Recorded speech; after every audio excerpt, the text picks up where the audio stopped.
Hi everyone, कैसे हैं आप सभी। सो गाइस, पिछले कुछ दिनों से ना मेरे लैपटॉप में स्टोरेज का बहुत ज़्यादा प्रॉब्लम आ रहा था। तो मैंने सोचा चलो पुरानी सारी चीज़ें डिलीट कर देते हैं, स्टोरेज ठीक हो जाएगा। तो जब मैं चीज़ें डिलीट करने गया ना, तो सबसे नीचे जाके मुझे एक फ़ोल्डर मिला जिसका नाम था बैंक एग्जाम्स।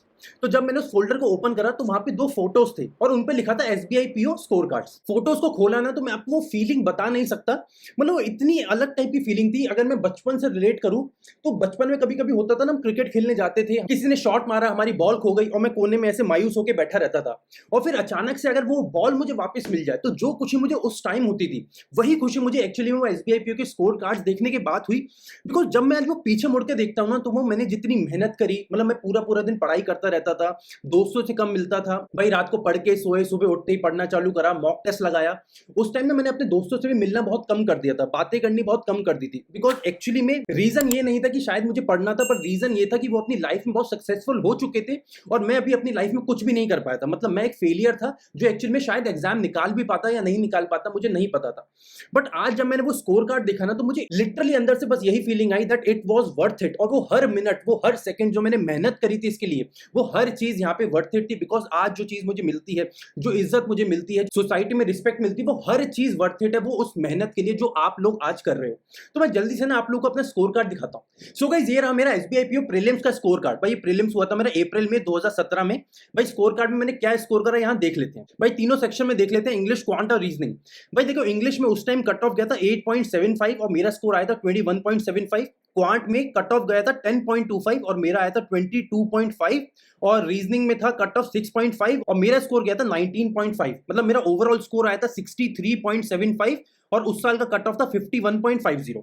मतलब यहां आप देख रहे होगे तो मेरे कट ऑफ से मोटा मोटा 12 नंबर ज्यादा है। ठीक है, अब ये स्कोर देखने के बाद आप लोगों को लग रहा होगा कि सर आप तो बचपन से बहुत तेज बच्चे हो गए, भाई आप बचपन से वैसे हो गए जो क्लास के टॉपर होते हैं। तो भाई देखो, ये बात काफी हद तक बिल्कुल सही है कि मैं जब तक स्कूल में था ना, मैं टॉपर था। आप में से बहुत सारे बच्चे वैसे होंगे जो 10वीं 11वीं 12वीं में हमेशा स्कूल में टॉप करते होंगे, पर कॉलेज में आते ही हमारा बंटाधार हो जाता है।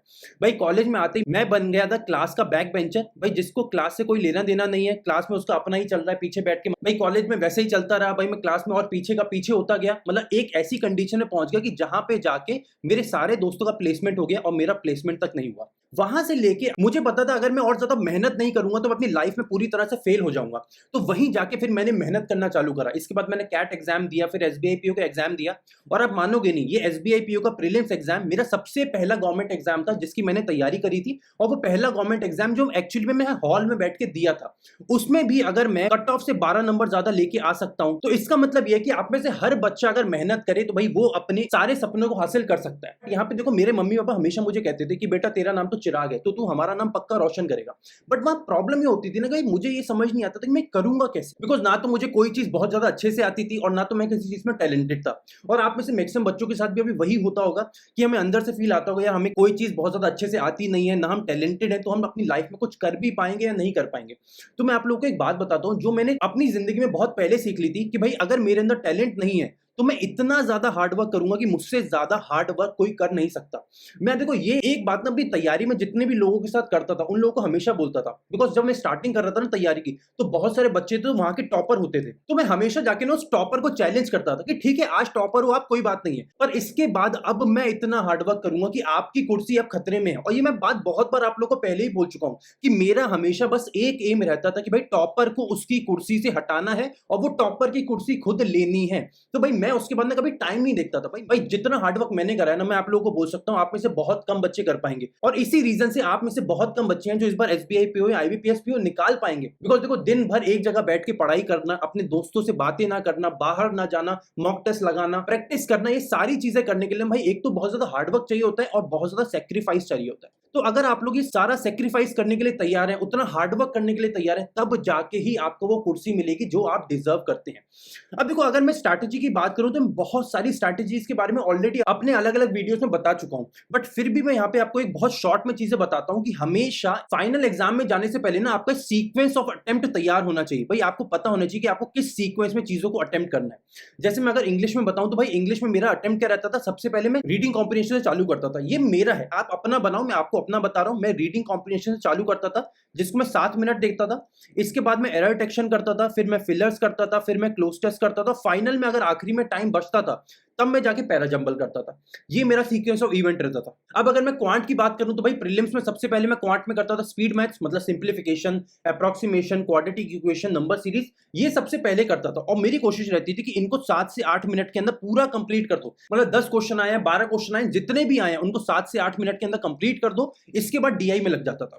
और मेरा कोशिश रहता था भाई 2 से 3 सेट डीआई के अगले 7 से 8 मिनट में निपटा दो। ठीक है, मतलब मोटा मोटा मैं अपनी तरफ से कोशिश करता था कि मैं आखिरी के 3 से 4 मिनट अरिथमेटिक के लिए रखूं। ये मेरी स्ट्रैटेजी थी। ठीक है, और फाइनली मैं अगर रीजनिंग की बात करें तो रीजनिंग में तो भाई बहुत सिंपल है भाई। सबसे पहले हमें करने मिसलेनियस क्वेश्चंस और उसके बाद पजल्स। और पजल्स में भी मेरी एक चीज बिल्कुल क्लियर थी कि भाई अगर सर्कुलर सिटिंग अरेंजमेंट आया है जिसमें इनसाइड और आउटसाइड सब चीजें आई हैं तो भाई वो वाली पजल मैं बिल्कुल नहीं देखूंगा। और इसी के साथ रीजनिंग में मुझे अनसर्टेन नंबर ऑफ पीपल वाली पजल में बहुत ज्यादा प्रॉब्लम आती है, तो ये वाली पजल भी मैं हमेशा छोड़ देता था। तो ये मेरा सीक्वेंस रहता था, पहले मिसलेनियस उसके बाद पजल, और पजल में भी अगर ये दोनों पजल आई है तो मैं इनको भी पूरी तरीके से छोड़ देता था। तो आपको फाइनल एग्जाम में जाने से पहले अपना सीक्वेंस तैयार करके जाना है कि भाई आपको किस सीक्वेंस में एग्जामिनेशन करना है।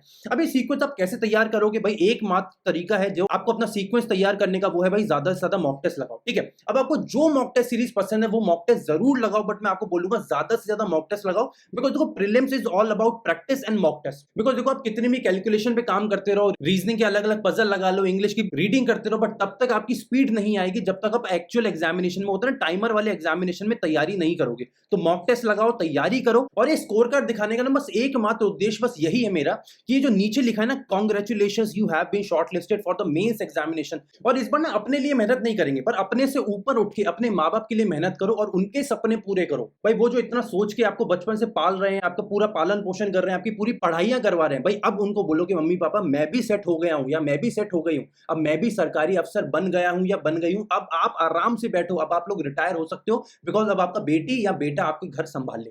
सो गाइस, इसी थॉट के साथ आप लोगों को छोड़ के जा रहा हूं, ये पूरी उम्मीद के साथ कि आप लोग अब तैयारी डबल ट्रिपल कर दोगे और पूरी तरीके से लगे रहोगे। अगर आपको अपनी तैयारी में कोई भी प्रॉब्लम आ रही है तो अपने हर डाउट को नीचे कमेंट सेक्शन में डाल सकते हो, और मैं अपनी तरफ से पूरी कोशिश करूंगा कि आपके हर क्वेश्चन का आंसर जल्दी से जल्दी दे सकूं और आपकी तैयारी में जितना ज्यादा कंट्रीब्यूट कर सकूंगा वो मेरी खुशनसीबी होगी। सो गाइस, मिलते हैं अगले वीडियो में। Till then take care and bye bye.